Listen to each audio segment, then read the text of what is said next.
This person says, simply put, reading is my main coping mechanism. Voices of gratitude from the inside to volunteers on the outside. In my opinion, they're some of the most invisible people in our society. From two very different worlds, appreciation for one common belief. Books open doors to imaginary worlds. Sci-fi, fantasy, thrillers, suspense. And potential futures. People take up writing. They want to also be better letter writers to their loved ones. Art is huge. Automotive repair. These are fields where you can actually, make a decent wage.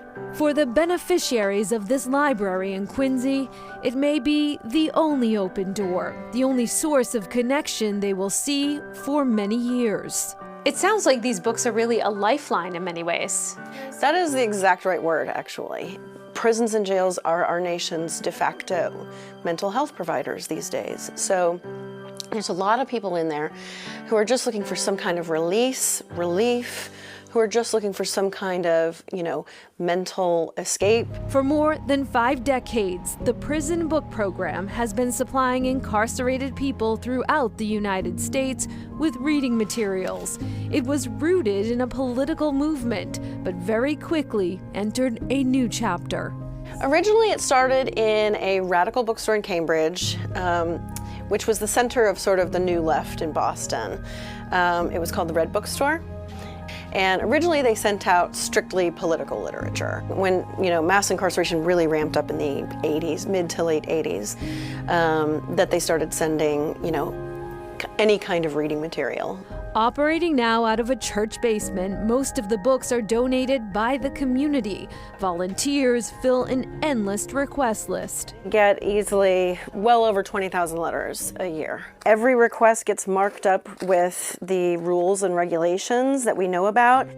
Each year, more than 600,000 people are released from federal and state prisons. According to 2022 data reported by the federal government, 9 million more cycle in and out of local jails. Reading is one of the best things you can do during a term of incarceration. Education has been shown time and time again to be the best recidivism preventer. In many prison systems, the educational offerings top out at a GED or a high school diploma.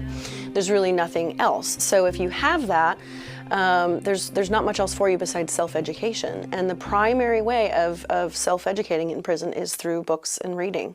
The #1 requested book, the dictionary. A dictionary is essentially a key that unlocks all other books.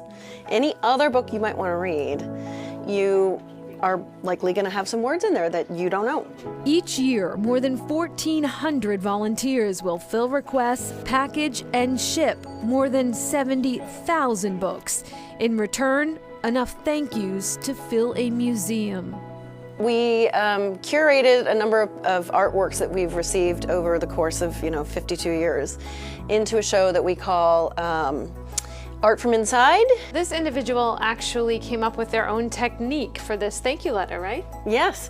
So he says here, I transfer the color toner from old magazines and apply it to paper and envelopes, and when buffed dry, it is permanent. The person who created this did it with just a ballpoint pen? A blue ballpoint pen. Wow. Yeah. A lot of people take up drawing. Again, it's therapeutic, painting, poetry writing, those kinds of pursuits in prison because there's not a lot of beauty in there. I think art is, for a lot of people, a way of telling kind of their story. Wow, and the ballpoint pen drawing that you saw was used just the inside portion of the pen. It's incredible. And Kelly says, there are a lot of ways to get in trouble behind bars, obviously, and books are a great distraction to prevent you maybe going down that path or into negative activities. That is Chronicle for tonight. Thanks so much for joining us, everyone. I'm Anthony Everett. And I'm Shana Seymour. Have a great evening. We'll see you back here tomorrow night. Good night, everyone.